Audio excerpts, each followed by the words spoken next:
Did you get any questions today, Mike? I did. Do you guys want to get into those for our worst hour? Yeah, bust out some Yeah. questions, bro. All Bust right. them hard. All right, here. We'll start from here's a good one. A.B Creative Landscapes asks Gator Base. Dun, dun, dun. Why you shouldn't use it. And let's just go with like all synthetic bases. Why you shouldn't use it.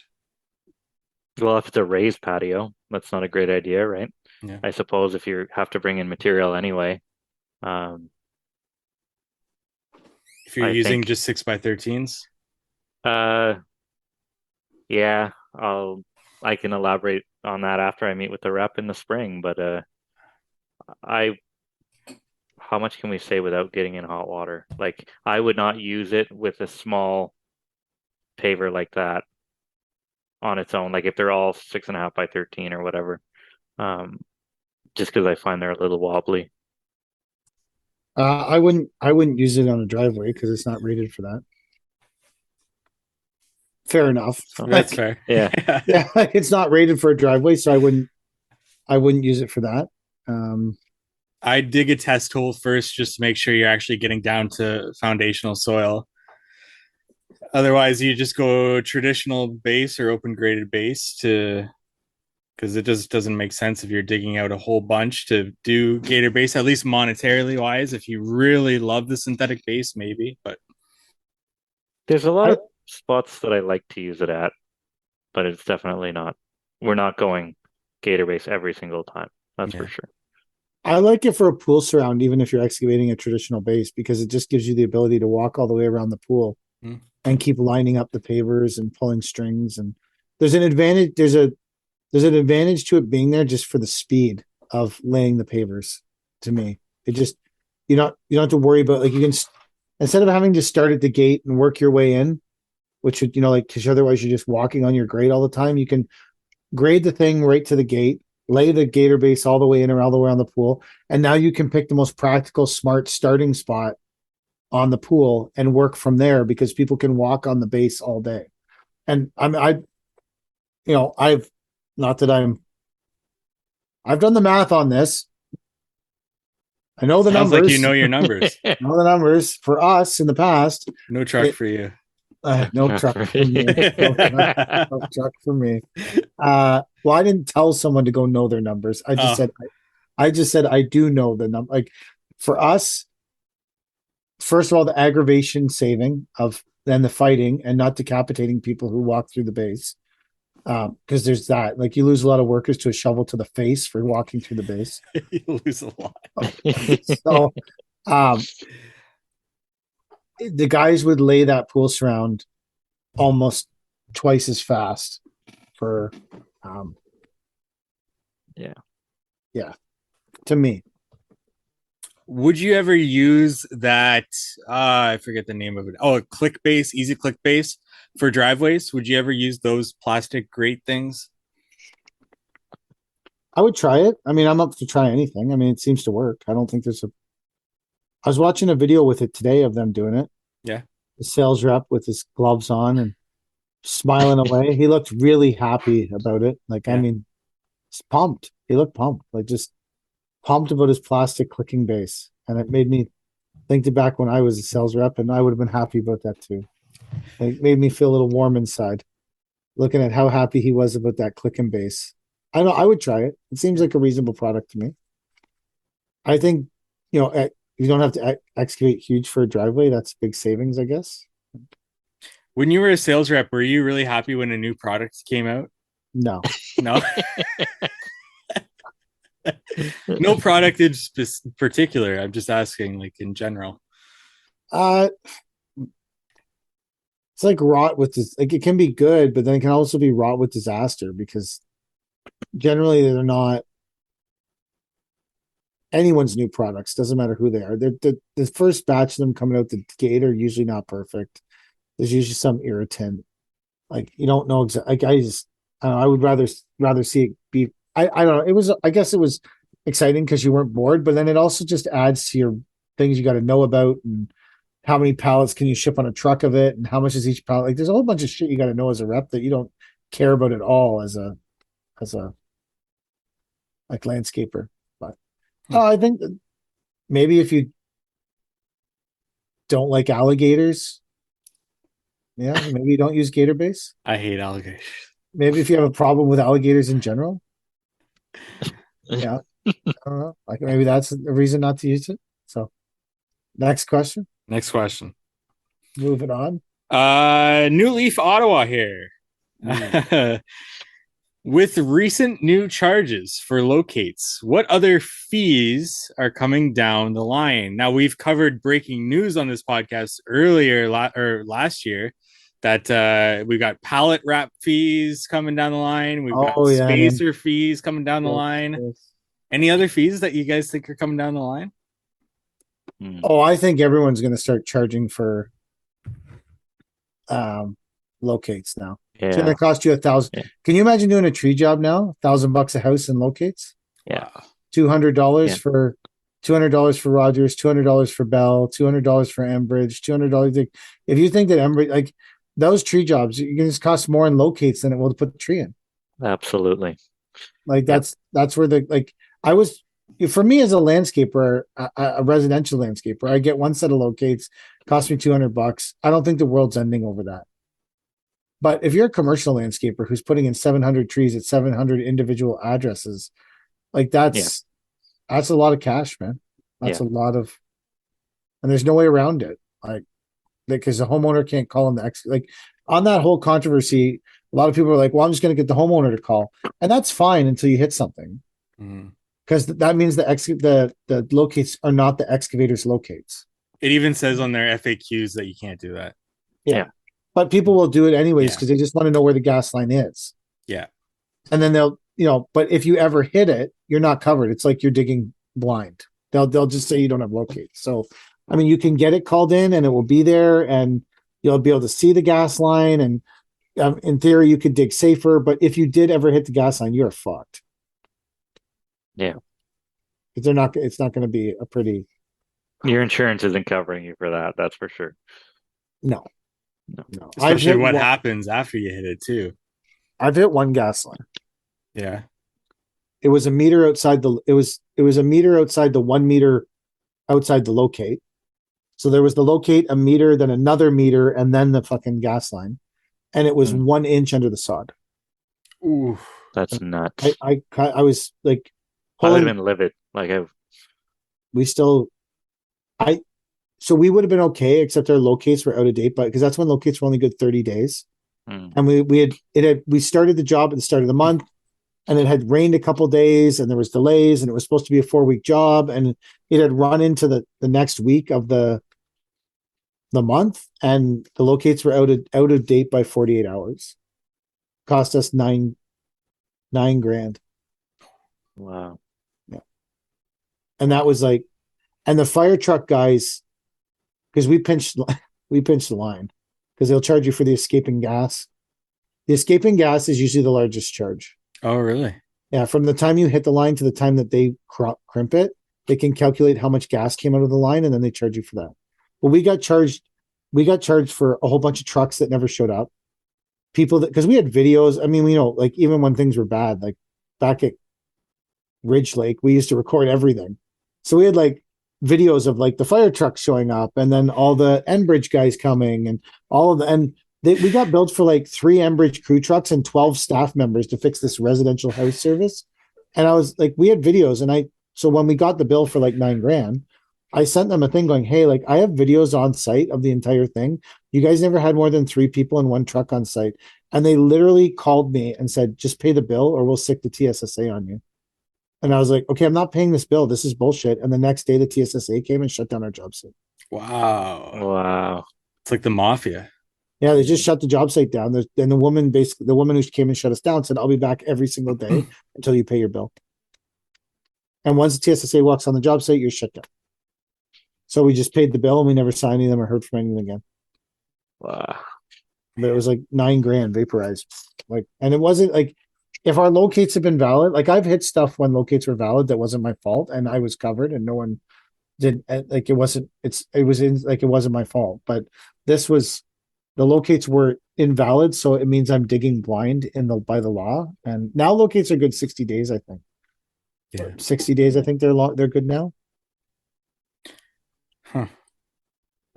Anyways, I think there's a whole pipeline of like it was hard to get anyone to call for locates before when they were free. Yeah. Like so many people are like you drive through neighborhoods, almost everyone's digging without like not everyone, but there's a lot of people digging without locates. Yeah. At least homeowners can call them in for free because that would be really bad. Yeah.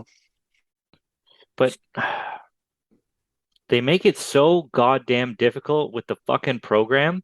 Yeah. Like you put in the address and they want to know the two streets or the corner closest to it, and you have no fucking clue because Yeah. it's not your neighborhood.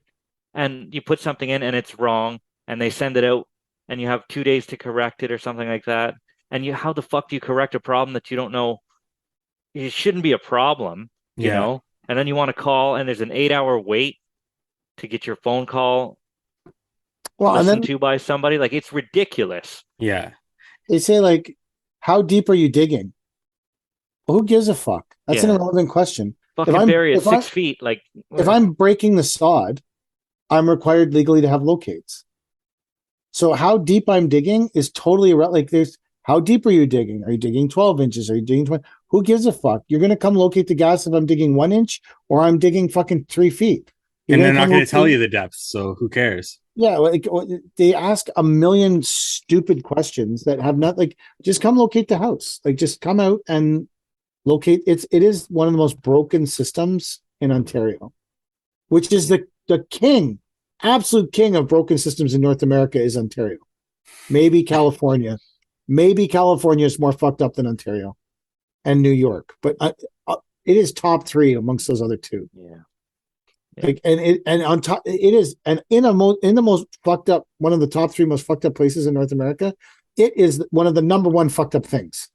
Like, like it is the most broken, stupid system, and they make it so hard for people to even get locates, and now they're going to charge them money. And if you read through it, they have made no promises about better service. Yeah.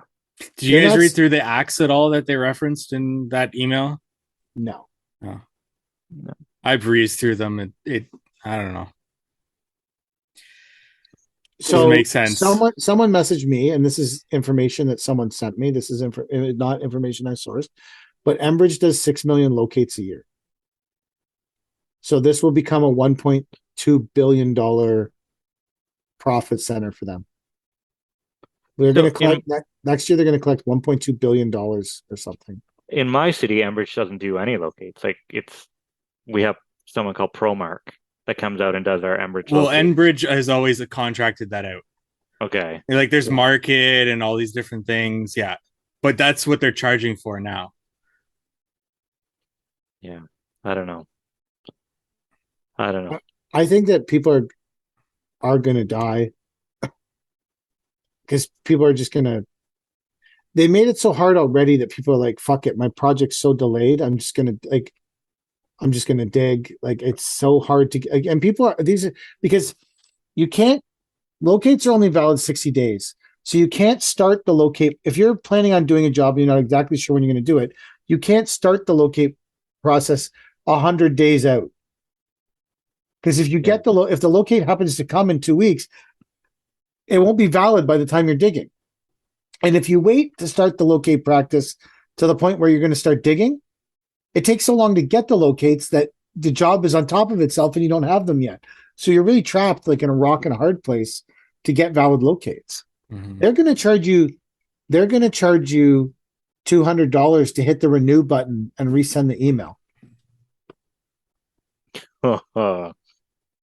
Great. They're going to charge you $200 even if there's no gas on the property. Yeah, that's kind of ridiculous. It's fucked up. It's so fucked up. But that's the Doug Ford government way to they should never allow anyone to. And there's I don't know what I made one post about it and I think it got 50 comments. It was a lot of comments on it. And a lot of it was guys like, oh, it's going to be like Russian roulette with gas lines this year, and blah, blah. And I'm like, to me, it's crazy. And I tried to make it clear that like I will pay $200 rather than blow someone up, but there's lots of people who won't because it was already such a pain in the ass, and now this gives them the excuse to just shut down the whole process. Totally ridiculous decision. Absolutely outrageous. The problem isn't like the $200, like that should be built in like elsewhere or whatever they want to do with that. The problem is they're charging $200 to contractors, which contractors, then it becomes a safety hazard as to whether or not they see that $200 and what they do with that, and if they don't call in those locates to avoid that $200, like that's the issue essentially. Well, I can tell you why they're like, because in theory they could put up gas delivery 2 cents to cover the locate. Right, exactly. But here's the problem with that. Not that I've ever been in any meetings about stuff like this. Prefacing it with, this is not from personal experience, just from some assumptions I may have made. But when you're going to add a charge like that, like you're trying to do like a skid, say you're trying to do like a skid usage fee and recover some skid money. If you were to just increase the cost of the pavers 2 cents to cover the skids, it's really complex. 2 cents a square foot. It's really complex accounting to pull those numbers out to make sure that that number is working. Whereas if you just call it a skid usage fee, it's easy to pull it out, and then it's easy to not pay commission on that either. Just maybe from a personal experience. So do you think that this money that they're accumulating is going to go into executives' pockets? Oh, for sure. 100%. Yeah. Yeah.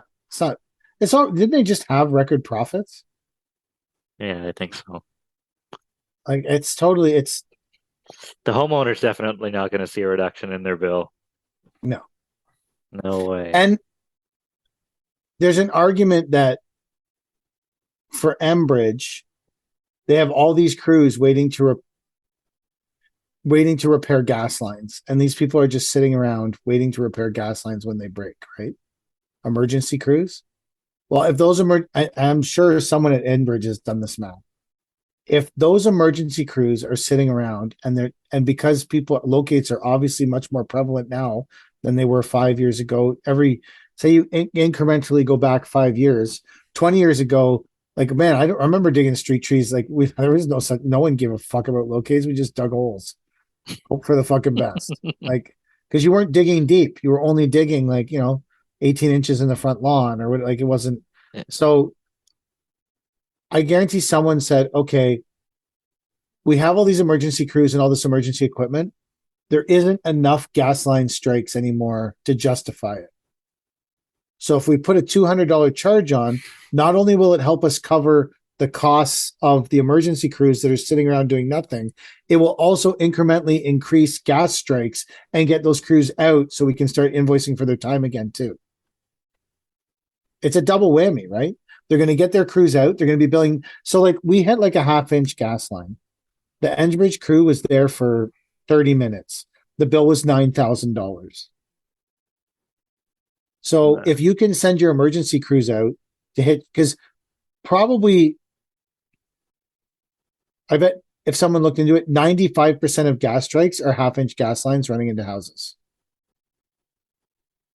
Like these little rubber lines. So if you're Enbridge, you know that in general, those lines probably aren't blowing people up.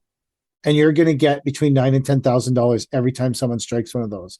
So if you incrementally charge $200 for this is like super conspiracy theory. I know this is a deep dive. I get it. But it's who I am as a person.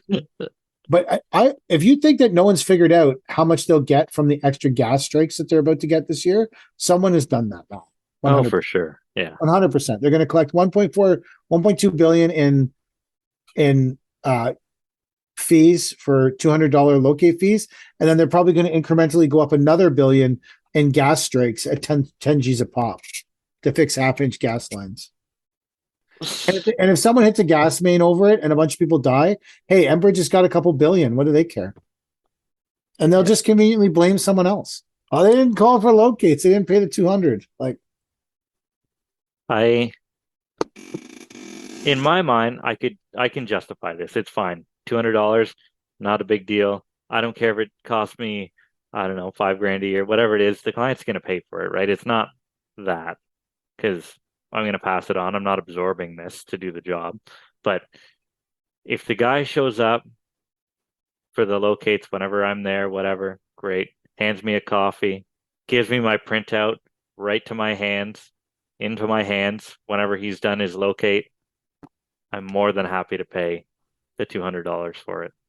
But are you happy to pay Bell $200, Enbridge $200, Rogers $200, Water $200, Hydro $200? Are you happy to pay $1,200 for The every client is going to have to. Well, every street tree you do? You think those clients are going to No, pay for that? no. That's the city's going to pay for that because the city will either understand it or they're not going to do the job, right? I'm not saying it's okay, but I mean, what are you going to do? How much are we going to complain about it now until they change? Are they going to change? You know, or we can bend over and take it like we take fucking all these other charges, Mm, right? And just pass it on to the yes. clients. Because what else are we going to do? There's way too much shit in contracting to think about that I have to worry about another $200 charge until it becomes, like you say, until it becomes 400, 600, 800, $1,200 for my full set of locates. It's going Right? to cost more to locate a house than to put a street tree in. Absolutely. Right. So this job that we're looking at, 750 in the spring, 1,250 in the fall. So you can that Enbridge thing doesn't take effect until May 1st. So spring trees relocates in the fall, 1,200 trees at $200 a pop. That's just insane to think about the locate fee just for those trees, right? Yeah. Who's going to be the first person that quotes something like that and forgets about the locates? Yeah. So they build that into their pricing. That's $250,000 just in locates for that tree job. Yeah. 1,200. That's insane. So what do? Do you bid it with the locate fee or without the locate fee and then fight it after?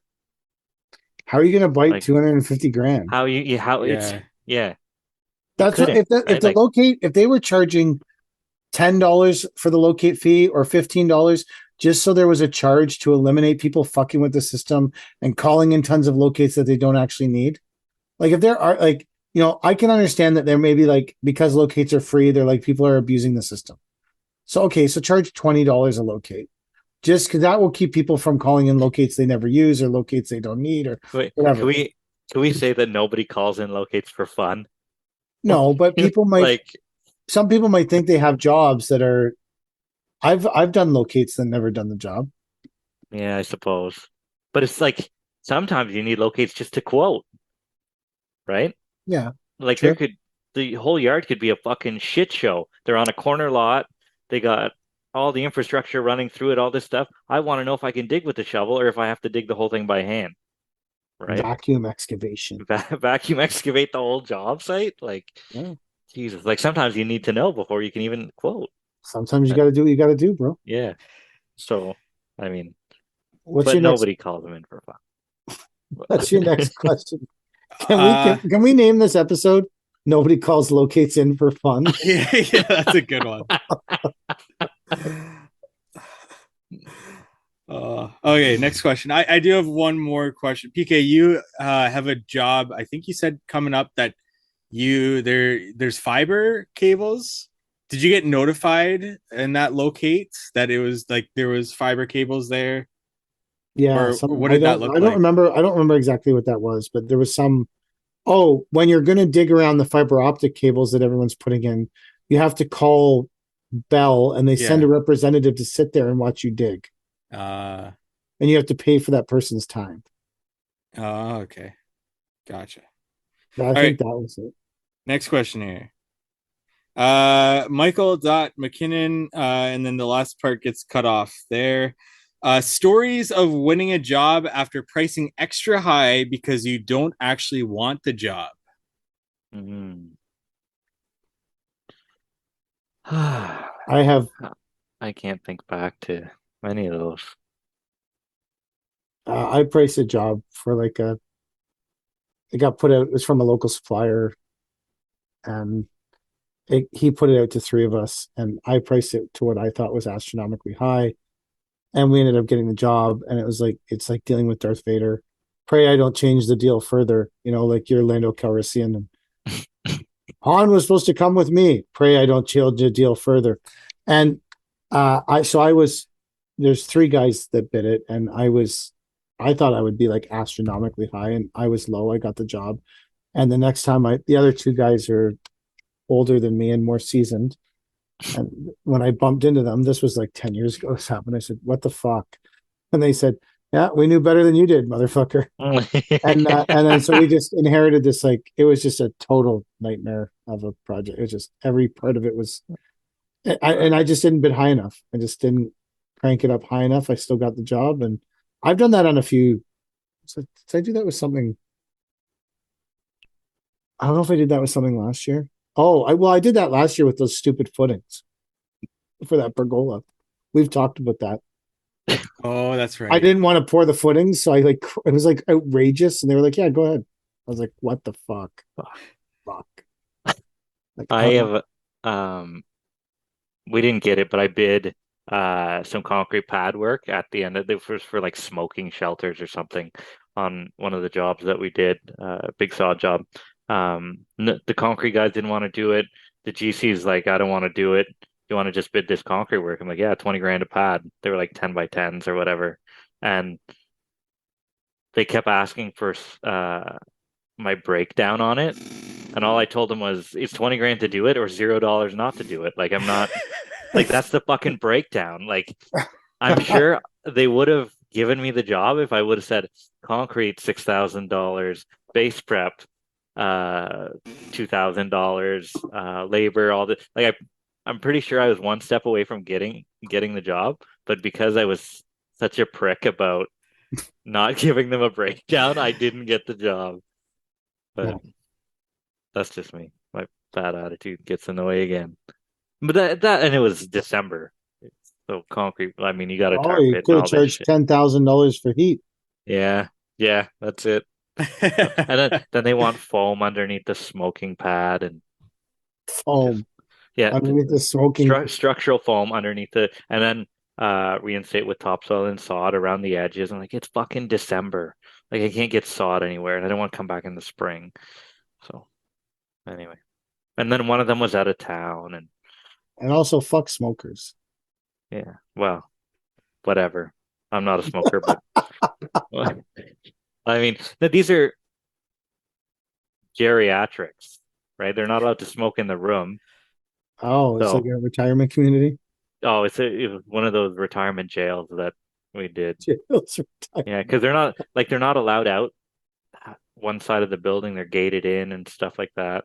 But then, Gated in. oh yeah, they gate them in. Yeah, it's Old folks home. Some yeah, kind of yeah, existence going on there. yeah. Yeah. So anyway, they can get to the smoking shelter, but the smoking shelter is conveniently located behind the garbage cans, like the giant. The mullocks, Is that what they're called? Mullocks? those giant garbage cans that go on the ground, they're Yeah, called mullocks. those. So at the site we were on, they left these giant fucking holes, and they had to be what 8, 10 feet deep, Yes. Yeah. open, completely exposed for weeks on end.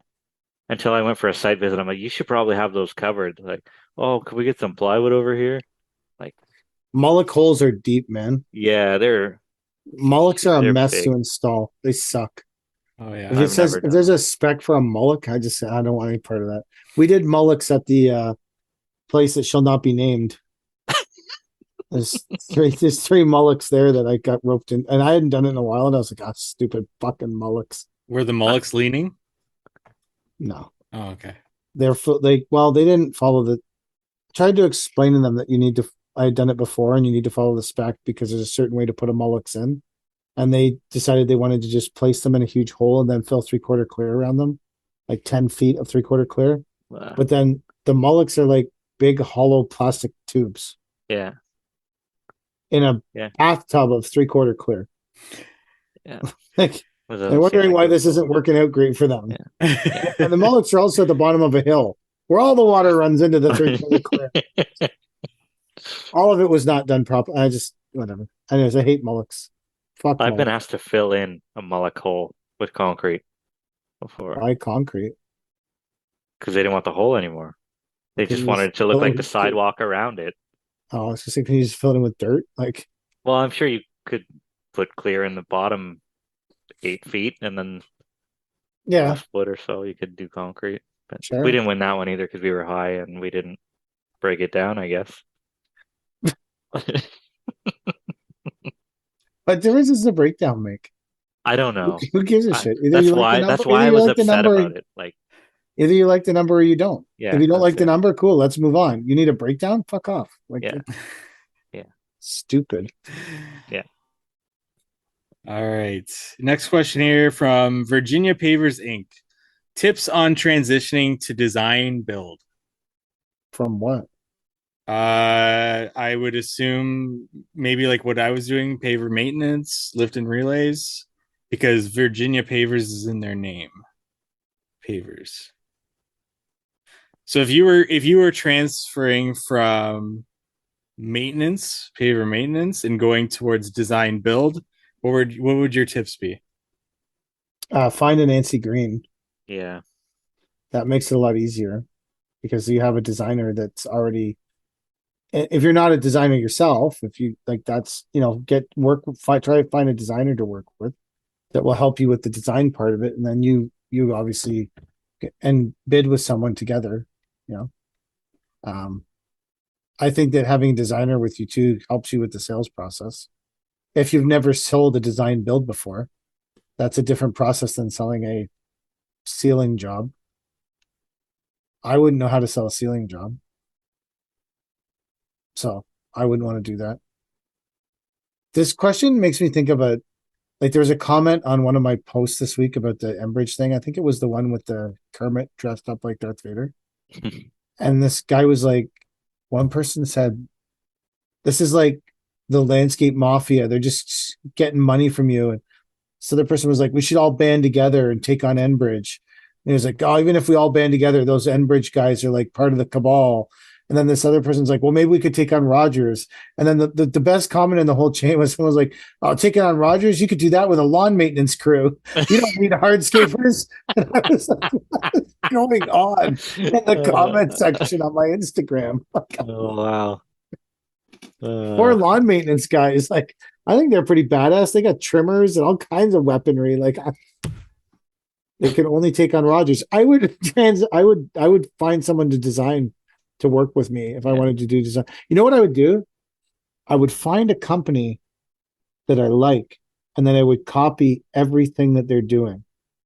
And then I would learn how to design, sell, and complete jobs. And then, and only then, I would take massive action. Take my money. He, he needs a guru. Now, He doesn't need us. now you're in my funnel. Chad's dropping guru stuff right, left, and center on Instagram now. Yeah. Oh Is yeah. he? I've got to Yeah, open up that funnel a little bit. Lube the top so they slide right in. he's getting people into his funnel for Oh yeah. sure. Dang. Yeah. Yeah. All Um, right. Yeah. One last question here, guys. Sure.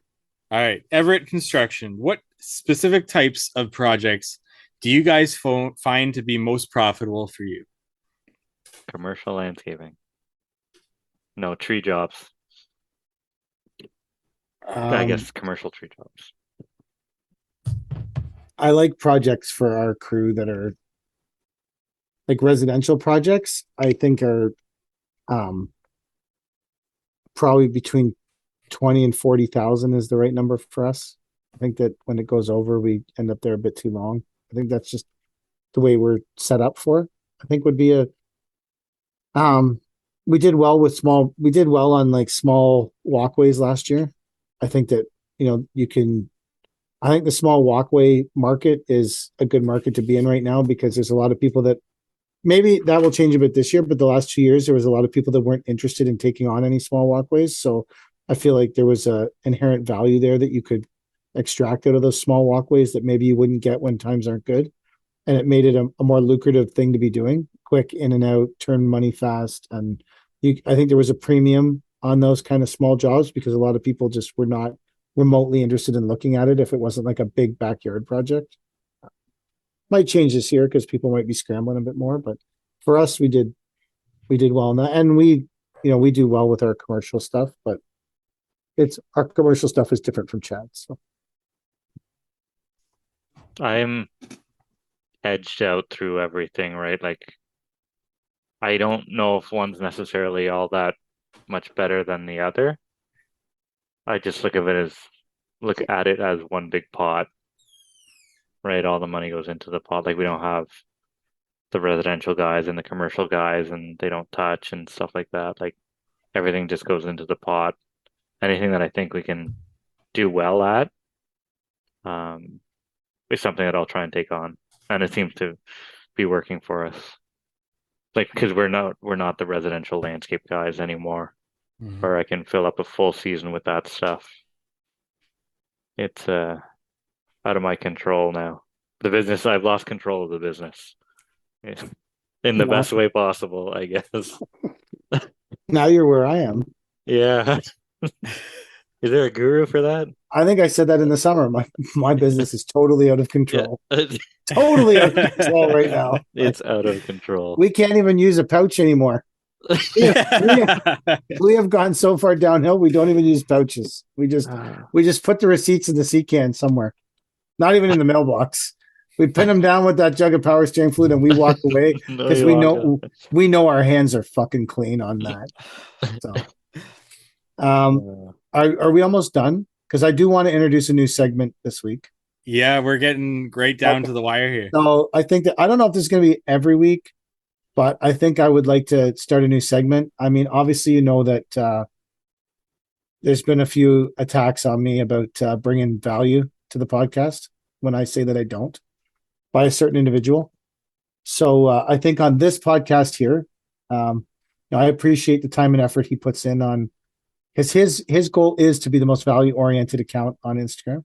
Although he hasn't said that in a while, Caleb, but it used to be pretty clear that that was his goal. So I want to support that for him. And so here on the Not Our Finest Hour podcast that he may or may not listen to and may or may not be for everybody, I want to introduce a new segment where maybe me or Chad or Mike or one of us, we're going to drop a little bit of value. And this segment is going to be called Caleb's Corner.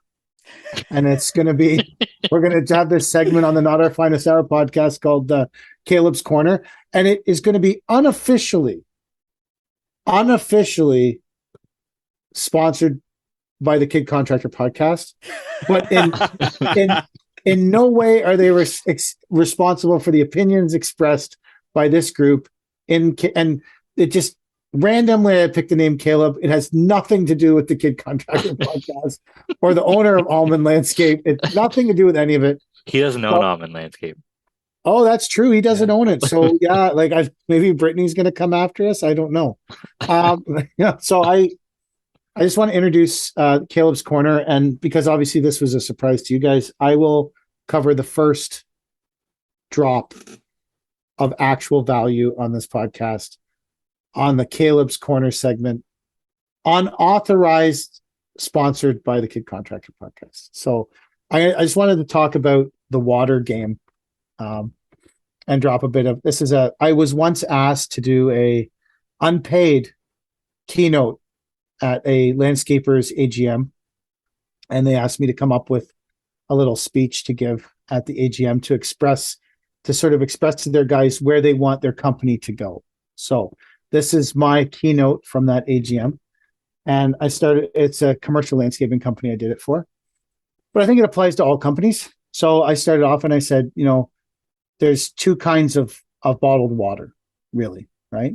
There's the bottled water from you buy in a case and it's 27 cents a bottle, and they're making their money by just mass producing 24 cases of bottled water, and they're selling it, and they are a mass production company based purely on volume.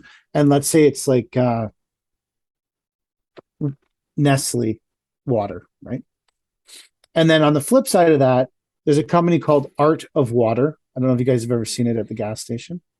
It's called Art of Water, and a bottle of water from the bottle is beautiful, thick plastic. It's got different custom artwork on it. It's called the Art of Water.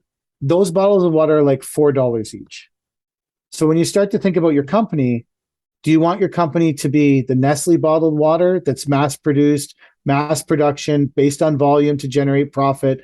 2% margin on or 1% margin on every bottle of water. Do you want that kind of company when you're growing your company? Or do you want the art of water that is incredibly high end, higher sale, massive profit margin, but you're doing way less volume to earn your money? And really, what kind of company do you want to have when you're building your landscaping company? Do you want to pump out 500 walkways a year with 4x8s at the lowest price, or do you want to design 10 big stellar jobs? Because both of those companies are valid companies and both of those companies are good companies, but you have to decide what's the company you want to run. Do you want to have 500 employees or do you want to have 10? And that's a decision you have to make. But here's where the wrench gets thrown in all of this water conversation between these two water companies. And I think this should be the ultimate goal for all companies to build no matter what you're building. I think that the bottled water that you want to be isn't the art of water, and I don't think it's Nestle. I think those are both valid companies. But if I was choosing the bottled water company I want to be Evian. I'm selling at a premium, but I'm also selling mass amounts of bottled water. So to me, what you want to do is try and create a company where you have a premium, but you also you're charging a premium, but you're also doing a good sales volume. You're not dependent on that person to buy that one bottle of water to drive you forward. So you have a bit better cash flow, but you're still at a premium. So this is my speech from the AGM about bottled water. And I think it adds value. And I think that all of us should be out there trying to create an Evian with your landscaping company. You had me hooked. That's my knowledge. That's the first Caleb's Corner. I don't know if Caleb will approve. Do you guys think I brought some value in that little keynote there? I wish I had some buttons. Yeah. Some. Well, yeah, we need a Caleb soundboard for this segment. I do have one other thing that I think everyone needs to apply in their life when it comes to bottled water. Are you guys interested in this? Is a Paver King obscure thing. Like the same as I don't eat tuna, and this is a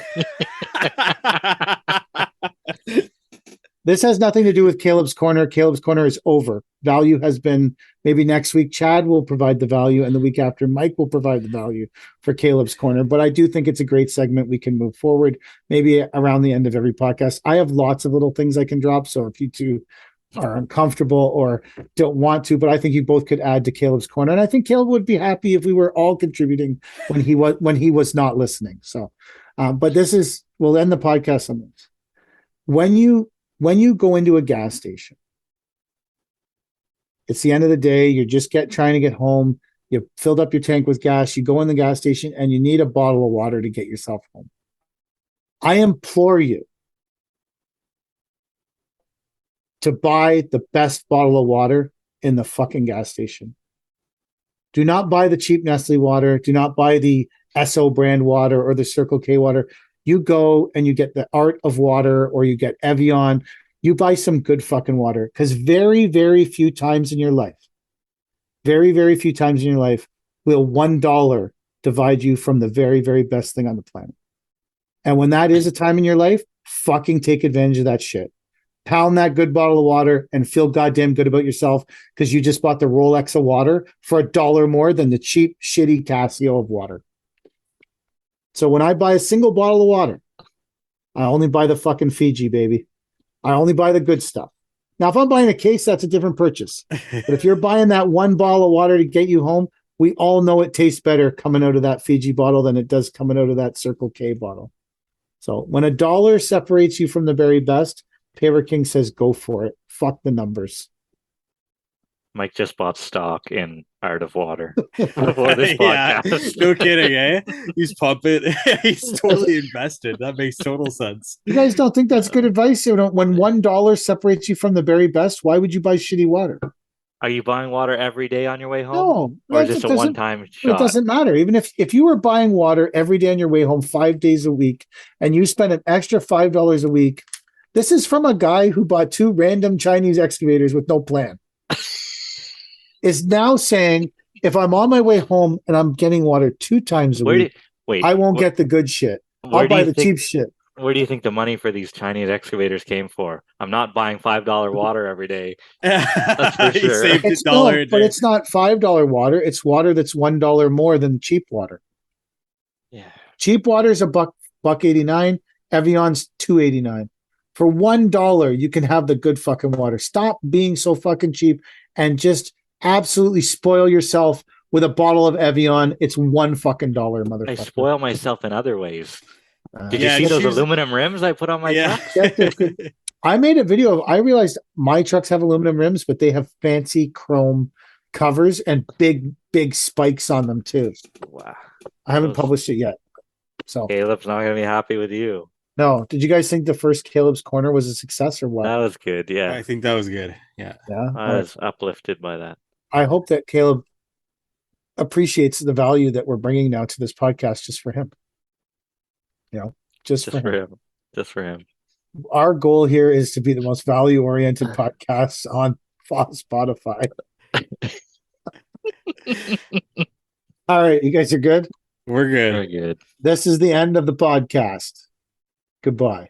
I have like a meeting with the head, Police? the head of the well, I had a meeting with the head of the condo board or whatever it is here. Like I think they're condo boards here, right? And I said, listen, dude, like we can't work here, or I'm gonna have to call the police. You have to keep your residents away from our staff. They can't communicate with them. It was like a big thing. They had to sign off waivers saying that they wouldn't come near us. Yeah, because she literally came out with like a big knife.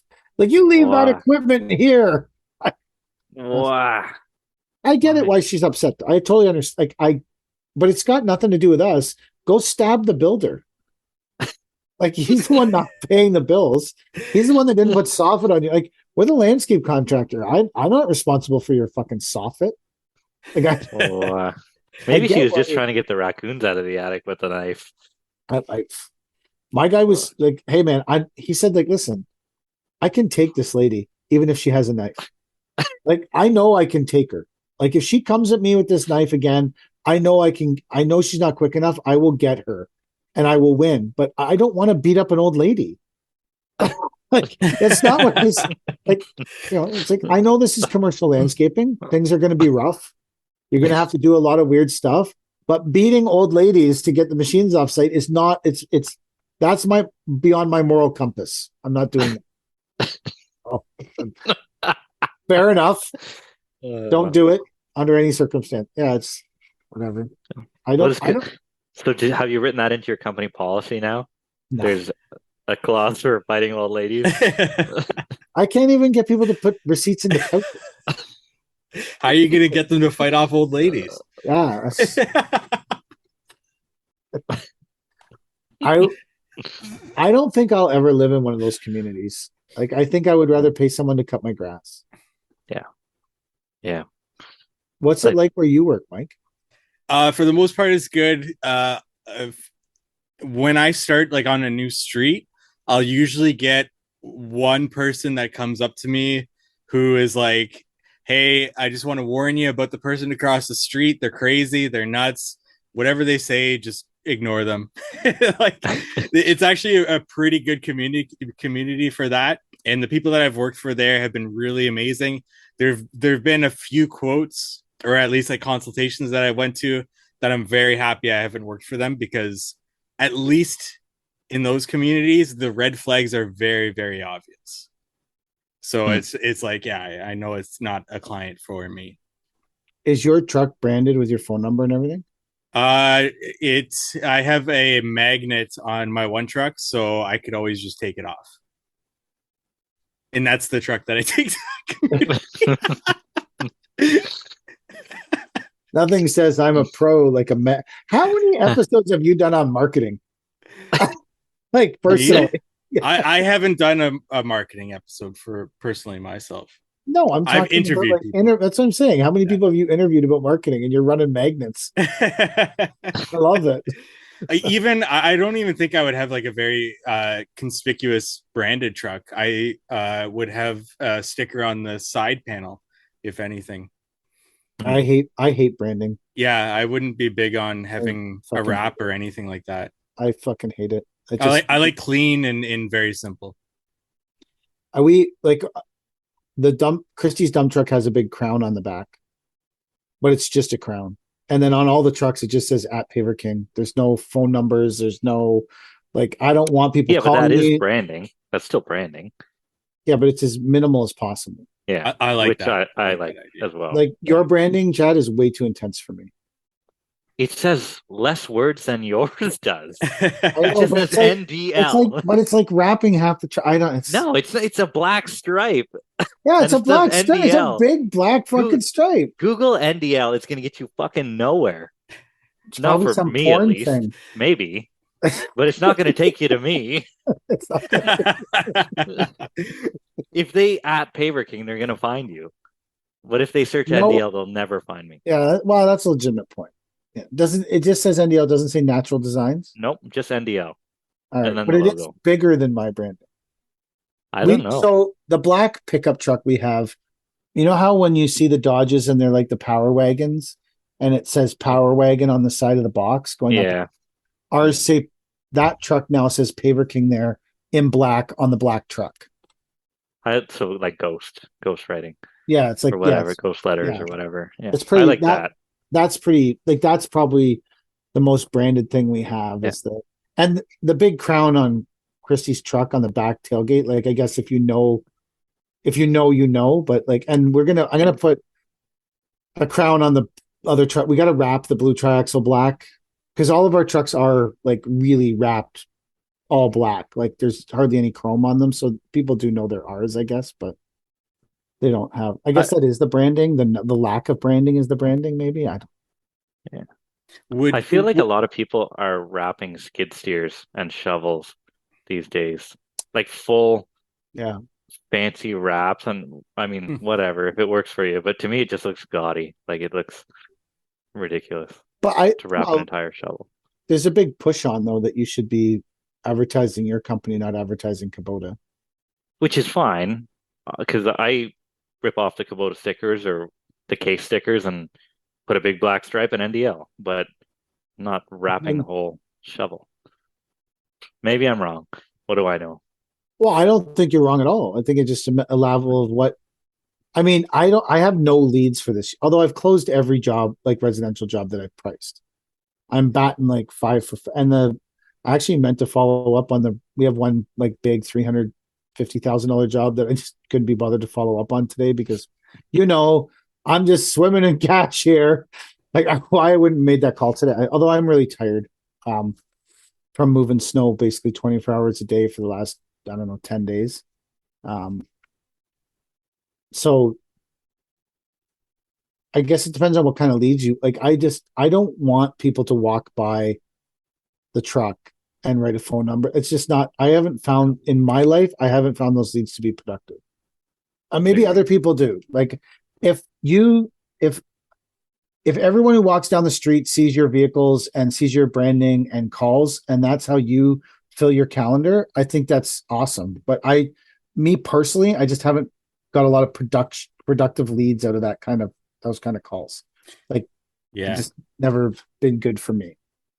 Yeah, I don't know how many people are actually seeing a truck drive by and actually like remembering the name to Google later and actually knowing, what the service it is that you provide. I find that just a yard sign works 100 times better. I let Nancy Green put up yard signs so people call her. Oh, that's good. I Yeah. don't want people calling me. I'm like, here, you put your sign out front. You can say you did this job. And then people just call her and they think that she did the whole job and it's her company and she's in charge of all the construction. And I'm good with that. I don't Yeah. need the greater glory of Yeah. saying I'm the one in. Nancy Yeah. can run the show. So, Yeah. and that has worked actually really well for us the last probably since Paver King sort of was born. That's the way we've done it. We've always put Nancy's sign out front. So, Mm. and then the calls all go to her. And I I'm think that's a good system for us because she's better at answering her phone and better at calling people back. I'm envious of that system. I could use a Nancy, absolutely. A fancy Nancy. Fancy I Nancy. was gonna say it, but I thought we were Yeah, past that. if I could funnel all the work through a Fancy Nancy and have her validate the clients for me, and all I had to do was give her a price based on her drawing, hey, I'm back in residential landscape, but me having to micromanage every part of the meeting between the client and the budget and all this stuff, and no, thank you. So one thing that's good about it is Nancy doesn't, because she's a landscape designer. It's what she does for a living. It's how she pays her bills. She doesn't go places for free and design things for free. So oftentimes, well, always people have already paid Nancy. Probably especially since the restart of Paver King, when times were a bit tougher to get jobs, her and I used to go into it together, and we would both put a bunch of time and energy in it and then hope that we closed the job. And we probably closed like 75-80%. So it wasn't a waste of our time doing it that way. But since the rebirth of, I guess, the birth of, like, she is most of, I would say 95% of the time, 90% of the time, she has already been paid for all her work before we ever even put a bid in. Does And then Nancy work exclusively with you guys, or does she work for other she has a whole bunch. contractors? She has a Yeah, whole bunch of people she works for. so she's a When popular lady now. she has different relationships with everybody, right? It just Yeah, depends on what the relationship they want and how it worked. But yeah. yeah, if I was her only client, she would not be doing well. We don't we don't do enough work, right? Like You could landscape put is her in a truck, sure. get her working. I'm looking for people to count trucks at night. Yeah, it's hard to get those kind of people.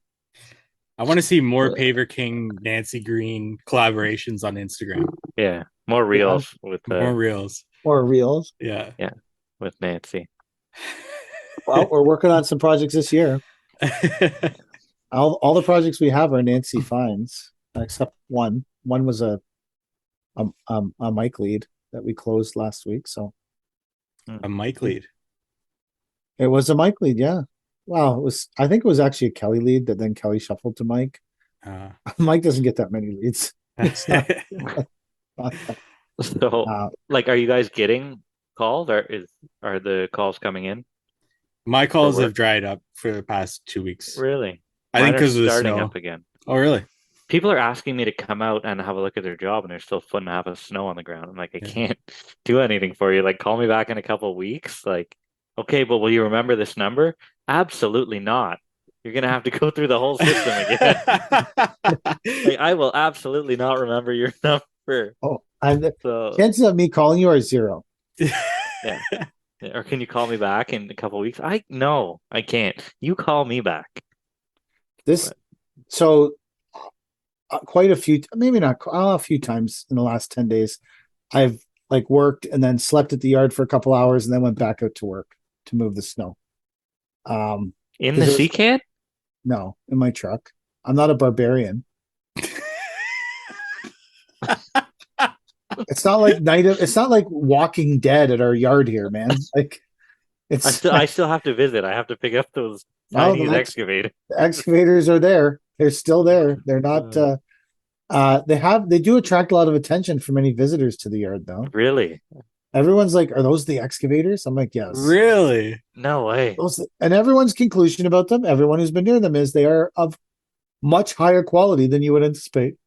We should Really? plan a meet and greet at Paver King's yard. Sure. Bring it on. With the Chinese excavator. We should do an episode, right? We each should on like Chad should have bought 3. We each could have sat on an excavator. Yeah. A Chinese excavator round table. I had Brad. Brad was in the yard fixing something of ours that we broke, or I don't know, probably. I think he was pulling the splits out of the bins so that we could dump with air gates on the anyways. But he had a good look at those excavators. Really? And What did Brad I mean, conclude? he's obviously a machine mechanic. Yeah. He thought they were pretty good. He was like, these things are pretty good. You can see the swing motor, and they're gas motor from Briggs & Stratton. I think the reason that they're the gas motor is, first of all, an excavator that big does not need a shit ton of power. And the other thing is it's easy to find parts for that motor. Or Brad said that's really easy to just, if the motor blew up, you could just pull the whole motor out and plop a new one in and you're good to go again. In an hour. Yeah. Keep a spare one in your trailer. Keep a spare one.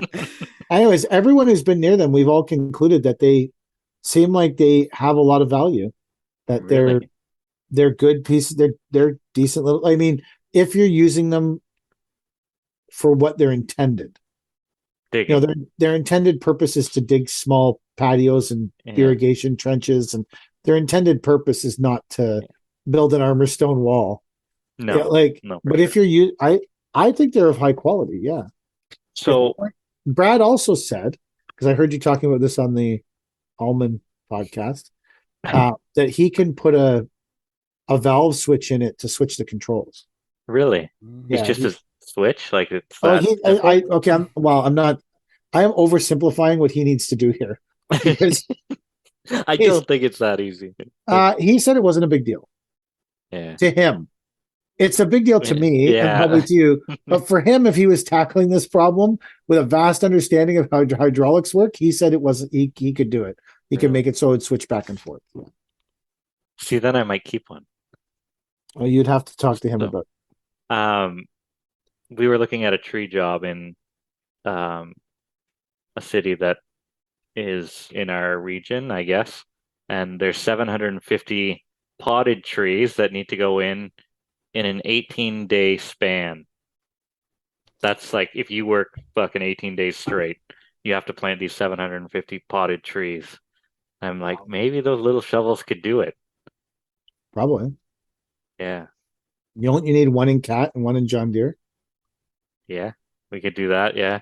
If you successfully planted 750 potted trees in 18 days, would that pay for those excavators in your mind? Oh, you could buy if I got the price that I would quote those trees at, I could buy a new 8-ton in 18 days. Would you rather use the two little excavators or use an 8-ton with an auger on it so you could spin 360 and drill the holes? You're not allowed to use augers to do trees on city jobs that I've been involved in anyway. No, some people have rules. Yeah, tree planting is the most complex thing in the world. Yeah. Why is that? Is there a reason? Because every arborist thinks they're next to God. Oh, I see. They're responsible for these trees as they're their own children, and like if you don't do it exactly their way, they're not going to make it. And have you ever tried to take the entire fucking basket off a tree? Oh, God. Insane. Super stupid. Ridiculous specs, some of them. Yeah. Like you just end up massacring the tree trying to get There's no way to do it. Yeah. We generally cut the top third off. Yeah. Have a set of bolt cutters and cut the top third of the basket off once the tree's installed in the hole. I've done that. Trying to get the whole basket off is totally stupid. Yeah. Ridiculous. We there's a go ahead. Oh no, go ahead, man. I'm not even opposed to just like cutting the basket in a couple spots, leaving a couple loops if you ever have to yank it up and replace it or something like that. I don't think that leaving the basket on is going to harm the tree. I was going through, it wasn't Bid and Go, but it was like one of those things. Yeah. Recently. And there's this town of Ajax puts out this tree tender every year, and it's must dig by hand. Now, I haven't looked at this shit in like 5 or 6 years or been through Bid and Go in a long, long time, right? Or whatever bidding service this was. I don't know which one it was. They're all a big fucking scam. All they're doing is trying to get you to give them $200, and they send you to some other website. They send you to a third-party website. They send you to a fourth-party website, and you end up back at the city's website. And they're like, "Give us $250, and we'll send you the plans." And I'm like, "Could you not have just fucking put that on the city website to begin with? Why do I have to jump through 5 different bidding sites to get back to this fucking link?" Anyways, point of contention. I haven't been down that road for a long time, and I was doing it this winter for a couple reasons, and this thing popped up, and I was like, "Oh, I remember this from like 10 years ago. I wonder if they're still digging this shit by hand." And I pilfered through all the paperwork on the town, and they are still. It's must dig by hand trees. Are these potted trees, or are they root ball, like full 60, 70 mil root ball trees? So you have to hand dig these trees in. Yeah. Put into the skid steer bucket or the backhoe bucket or whatever. Yes. Put that in the back of the dump truck. Yes. And then get the backhoe to lower the tree in. Yes. And when it first came out, 10 years or 12 years ago or whatever, like back then the guy that I was working with, he knew people at the Tiny Jacks because we did a lot of work for them. So he called them and was like, "Hey, I'm noticing on this spec it says dig by hand. Is this an actual thing you're going to enforce or just some stupid arborist thing?" And they were like, "No, we are going to enforce it. It will be enforced." Wow. So we never bid it because even if you got it, can you imagine telling the people that work for you, "Hey, Yeah. you got to go dig 400 trees by hand in a boulevard in it, and some of it is replacing dead trees. So you're digging through some other root ball, and like it's Yeah. craziness." Like, Yeah. No, thank you.